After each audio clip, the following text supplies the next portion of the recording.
Hello and good evening and welcome to Biz1st Review 360, where we bring you a roundup of this week's top business stories and developments that impact the economy. I am Shaheen Jurongpati. Well, in your local news, Sri Lanka has adopted a wait-and-see policy on the developing crisis in the Middle East. The Minister of Foreign Affairs, Ravi Karunanaike, is expected to submit a special report on the situation in Qatar and its implications for Sri Lanka to the Cabinet next week. We spoke to political analysts and economists for perspectives on how tensions in the Middle East could impact Sri Lanka. Tonight on the program, we have a very special guest with us, joining us from the Bandaranaike Centre for International Studies. It's Director Dr. Harinda Vidanage. Good evening, Doctor. Good evening.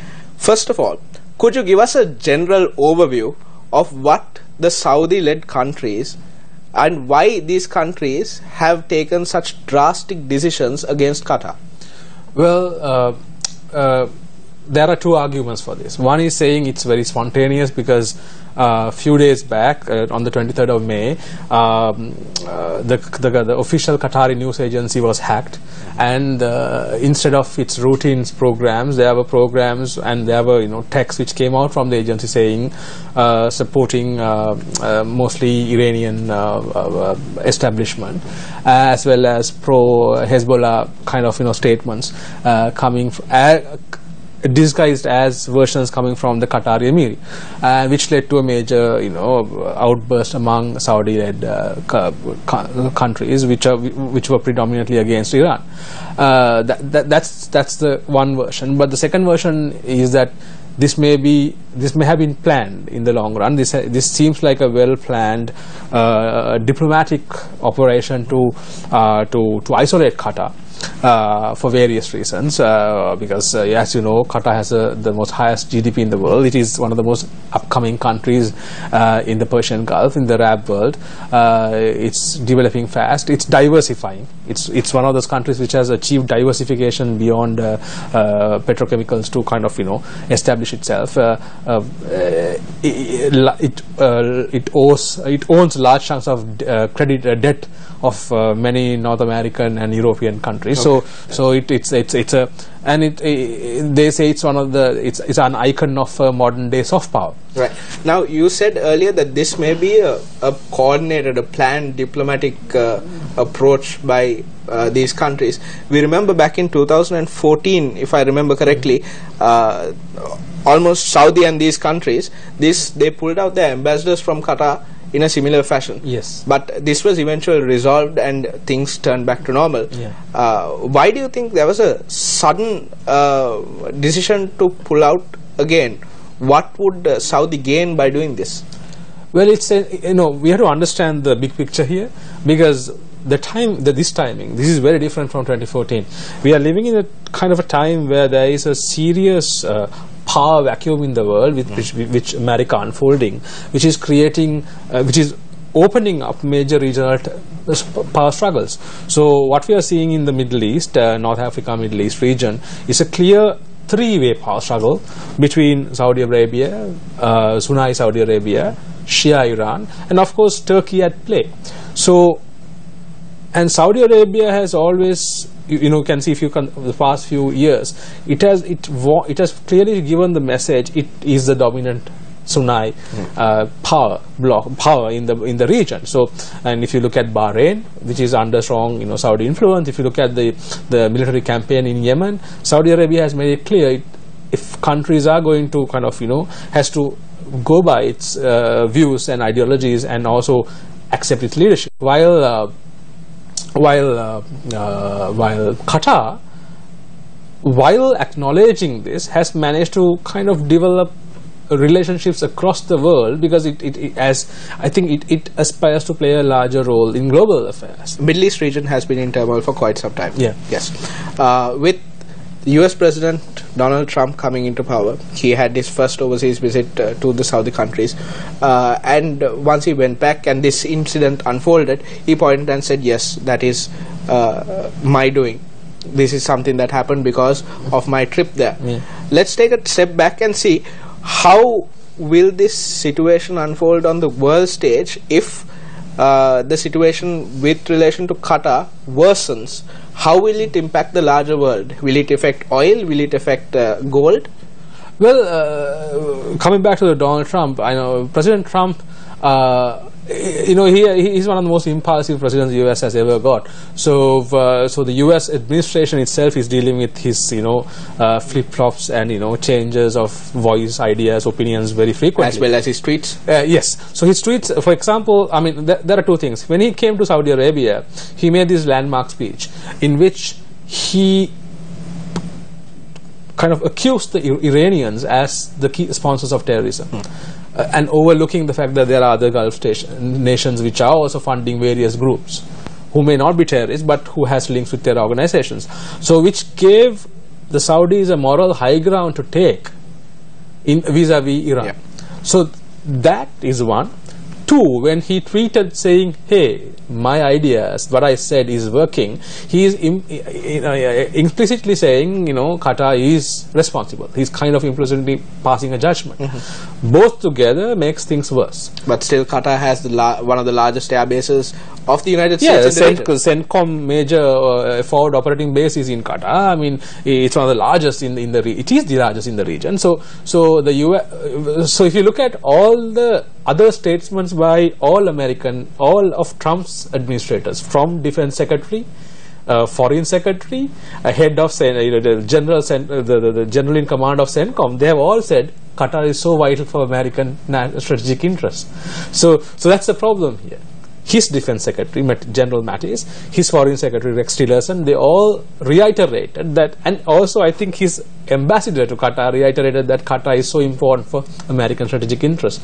So I think this is a problem America is dealing with internally as well of this very interesting presidency. But when it comes to the world, what the signal the world is getting is that the American leadership, which America used to give, whether you like it or not, over matters is in a significant crisis. So what Trump represents, Trump's statements represents not just Trump's impulsiveness, but in the larger picture it shows American indecisiveness, and what is at stake is American leadership in global affairs. So with that American withdrawal, it's creating a lot of instability. So what you can see in the region is, as I said at the beginning, if the American power was very much more present, these kind of regional crises would be there, but they would be not on the surface, they would be below the surface. So now it's opening up and it's accelerating instability, and that could lead to, and you can see the number of terror attacks, and Iran is under attack, right? And simultaneously what's happening in Europe. So we are kind of in for a more unstable kind of few years ahead, while these countries have to sort things out without a real leadership to guide them. I mean, the Americans at least somehow managed to bring them together. But with Trump's tweets and Trump's impulsiveness, America is losing the ability to kind of bring people together. Thank you very much for joining us, Dr. Harindra Danage. Always a pleasure. Thank you. Well, you are watching Biz1st Review 360, and on the other side of this break, a chat with the president of the Chamber of the Construction Industry. Welcome back. Several incidents in the recent past have raised concerns about the type of structures that are mushrooming in highly populated and congested urban areas and the regulation of them. At the same time, the construction industry is facing numerous challenges amid increasing demand for housing, office space and leisure infrastructure. Newsfirst senior journalist Nadeem Majid sat with Dr. Surat Vikramasinghe from the Chamber of the Construction Industry to discuss all this and more. There's several questions that were raised following this building collapse in Valuata, and we heard the Minister of Megapolis and Western Development make a very alarming claim that there are thousands of such buildings, over 1,000 such buildings in the area, in the Colombo district. What is the reason for this? How has the sort of industry in Sri Lanka gotten to that level? I think the Minister is right. There are about over 1,000, according to the Minister's estimate, of unauthorized buildings or authorized buildings but unauthorized subsequently because they have gone beyond their scope. This actually there are two types of developers.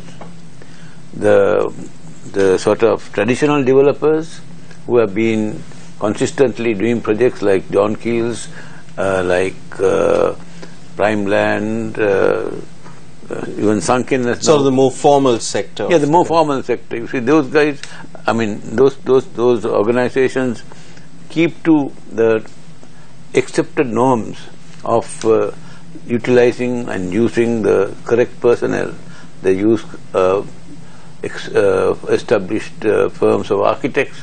They have established firms of engineers, then MEP consultants, quantity surveyors. Then the whole team of people are professionally qualified, and they used such persons.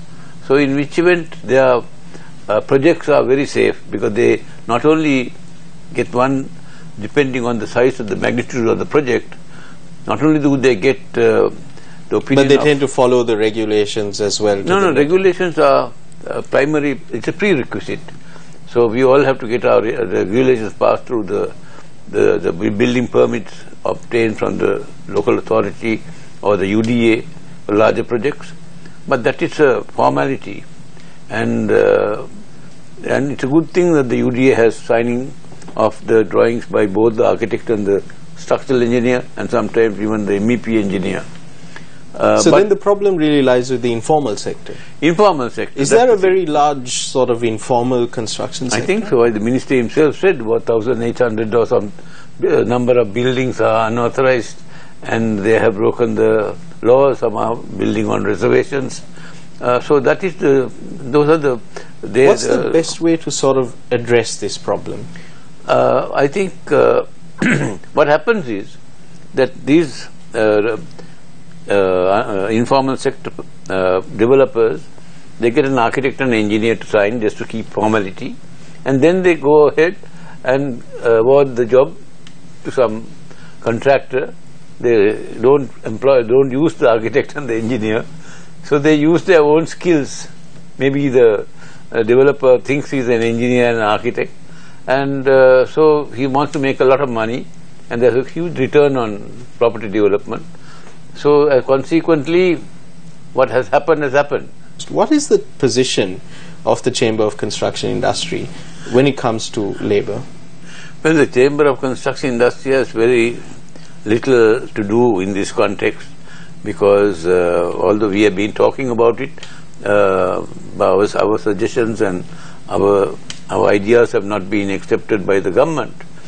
So to answer your question, between 2011 and 2015, the construction strength was 600,000. Now it has suddenly shot up to almost 1 million in the different sectors. Unfortunately, these numbers cannot be met, and also the fact that the number of projects has sort of increased tremendously. So exploded. It exploded because as a result, the numbers available are inadequate. Now you want to build a house, you can't get labour. It's impossible to get enough labour, because the skills are also different now. So there's a need to sort of import labour for the country. No, import labour in this sense, that particularly for the mega projects, there's a huge shortfall. They can't meet the numbers. They keep targets of trying to achieve so many floors per month or whatever. But then again, the competition is heavy. Next door to me, somebody else is building. So now that guy will pinch my labour by paying extra 100 rupees or whatever. So there's a continuous problem. So to sustain it, then you have to import labour. I think we are becoming very competitive. At one stage, Sri Lankan labour was at a lower level, compared to the Middle East or Singapore or any other developing or developed country. But today, the Sri Lankan labour are more expensive than the Indian labour or the Nepalese labour or the Burmese labour, because our guys are demanding 3,500 a day, 4,000, depending on their skills. This is because of the shortage. So they can demand high wages. So I think in order to neutralize, you need to get the imported labour just at the moment, because we are not training adequately, the adequate numbers to supplement the shortfall. Dr. Wickramasinghe, thank you very much for coming on Biz1st Review 360. It's been a pleasure having you with us to talk about these issues. I wish you all the best. Thank you. Thank you. Thank you. Thank you very much. Well, coming up next is the nexus between the environment and tourism. Welcome back to the program. Well, earlier this week, Sri Lanka marked World Environment Day along with other nations. And today on Biz1st Review 360, we look at how the environment can impact or complement tourism in Sri Lanka. We're in conversation this evening with Mr. Srilal Mittapala. He is the past president of the Tourist Hotels Association of Sri Lanka. He is also a wildlife and environment enthusiast. Of course, I know him from when I was in school, and in school we used to call him the Elephant Man. Mr. Mittapala, thank you very much for coming on Biz1st Review 360. Mr. Mittapala, for Sri Lanka, this disaster situation that we experienced last week, or that we're continuing to experience even this week, has exposed several structural weaknesses in this country when it comes to disaster prevention, the country's resilience, and also disaster risk reduction. And one key statistic, one key figure that keeps cropping up is that Sri Lanka is ranked number 4th in terms of countries that are losing their primary forest cover. This is a very concerning area, especially given your area of expertise in tourism, to Sri Lanka's ecotourism drive. How successful has this country been in promoting ecotourism? Okay, just to go back a little bit on tourism, sometime about, say, 10 years ago, we started this talk about ecotourism, and I remember we got, that's one of the first times the industry got together, and we got some good research done, and we were quite surprised to find that the top of the mind recall for Sri Lanka was beach, and all our grandiose thoughts of eco were shattered. But when you really think of it being an island nation, and the beach is really what sells, particularly for tourists by and large, it is nothing to be concerned about. But the fact is that over and above the beach, there's a lot more that Sri Lanka can offer, and that's where we came to the conclusion that it must be beach plus eco. I don't think we can really move into a totally eco destination like Costa Rica. So yes, having said that, a lot of the hotel companies did move into this type of thing. Many of them did very, very genuine initiatives. I think there are a lot of the bigger companies have embraced this. The issue with ecotourism here is a lot of people are sort of making it like lip service, like greenwashing. You know, everyone is green, everyone is nature, everyone is doing something with elephants or wildlife, But really, to drive ecotourism, one has to look at the principles of ecotourism. Is the community getting benefit? Is the environment being benefited? And is tourism also benefited? So there are, I think, very few companies who have really understood the proper meaning of ecotourism and are following those principles, I would think, not as much as we should be doing. It's a very dangerous trend, this paying lip service, or greenwashing as you called it, and you're seeing it increasingly across the world, not just in Sri Lanka as well. Now, Sri Lanka, as I mentioned earlier, is our primary forest cover is down to about 16% right now, and declining by a percentage by 1% each year. Given the sort of environmental degradation that is happening in the country, do you see any future at all for what you described, proper ecotourism? Oh yes, I think so. Certainly, I'm very optimistic about it. Firstly, on the deforestation, I think perhaps it has slowed down. I think it's hovering around, as you said, the primary cover will be limited, but when I was doing some studies from Monga Bay, I realized that Sri Lanka has some sort of green cover for 30% of the country. I mean, taking the tea bushes and all that.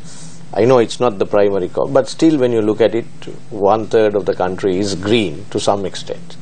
So how ecotourism should help and move into this area is, firstly, of course, we must never cut down forests to build a hotel.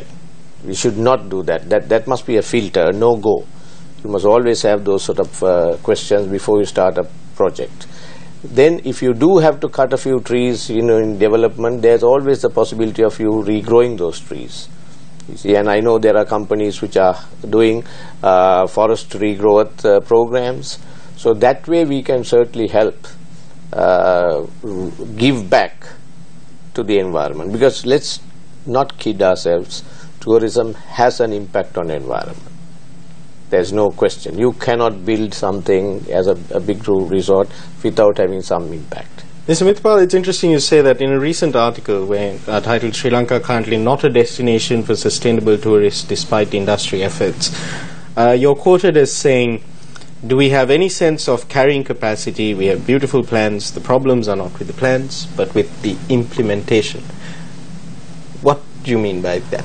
Yes, as we have seen, we have beautiful plans for tourism. Right now, there's actually a very excellent document, Vision 2025, spearheaded by the Prime Minister's office. It talks about all these beautiful things: sustainability, rustic, authenticity, all that. So it's a question of implementing this. This is where we fail, I think, in most cases, because the plans are there, the concept is good, but unfortunately in the implementation various things do get sidetracked. You've also said that the government should reconsider the 4 million tourist arrivals target by 2020, because we may not be able to entertain that many tourists within our borders. What prompted you to make this? That's a contentious issue from a personal point of view, because firstly I'm not quite sure whether we place that 4 million target with any research. Now this is one thing that we are crying, that Sri Lanka tourism has no research. We are shooting in the dark. Yes, we are seeing an increasing trend and we are saying it will continue. But who knows? What type of tourists do we need here? What type of tourists do we need to attract here? They may come, but do you want them to come? So this is where I'm worried. Just the numbers game in any tourism destination, it has been proved that it doesn't work. Because it seems that right now the modus operandi is more Yes. is good. Yes. Do you agree? I don't agree. In the first phase, yes. Now in the post-war phase, I think we have had 4 to 5 years now. That is enough. We have had a growth. Yes, we needed that impetus to get back cash flows, to pump in money, to build new hotels. Yes, that's been done now. All I'm saying is we have now come to a maturity state. Let's call time out and assess where we want to go to. What do we really want to stand for? What would we like Sri Lanka to be seen as a proper tourism destination? And then let's go out there. It may be 6 million after that, I don't know. Who should be taking the lead in conducting this research that you're talking about? Is it the Tourism Development Authority? Is it the higher education institutions in this country? Who should be taking the lead in conducting this research? We had a very interesting discussion with the Deputy Chair of Tourism Australia, and we were quite taken up by what Australia does. The amount of research that they put in to find out who is coming, why are they coming. For example, they will even go to the extent of finding out what the Indians look for in Australia and what the Aussies look for, what the UK people look for in Australia. And then they adjust their promotional campaigns to suit that. He gave an example. He said there's no point in promoting food to Indians.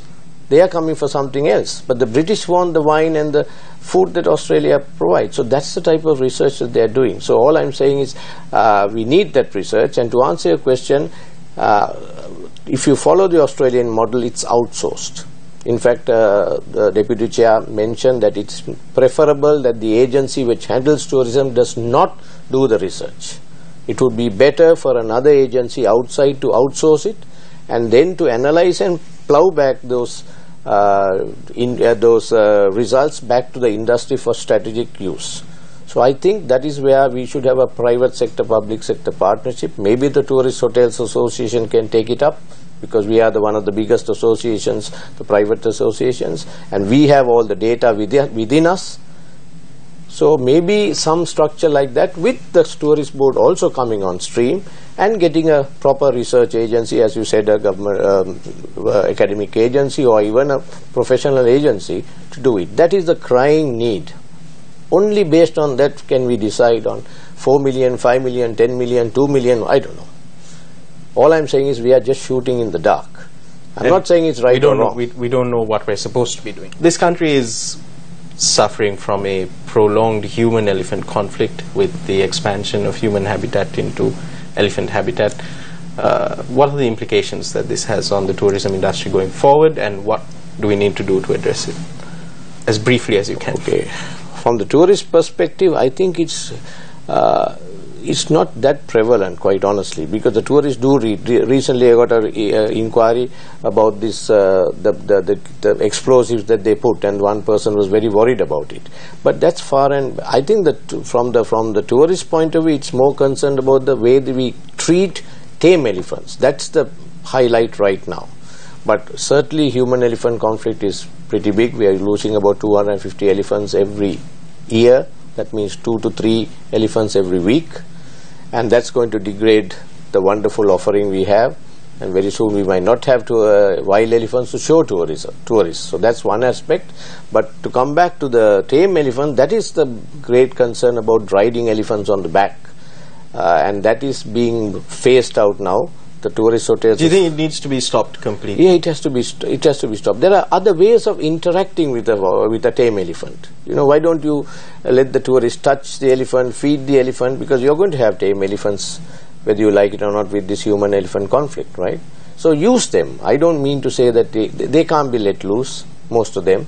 They are habitated to man, so let's use them, but in a humane, proper manner with proper guidelines. But certainly, as you know, the structure of the elephant's back does not allow people to go on that howdah. So it's better that you do not. But there are other ways you can have a rich interactive experience and give the tourists a good experience with elephants rather than climb on their back.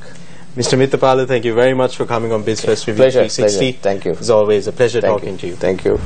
And that is a wrap of tonight's edition of Biz1st Review 360. Thank you very much for watching. I am Shahin Jurampati. Good night and have a wonderful weekend.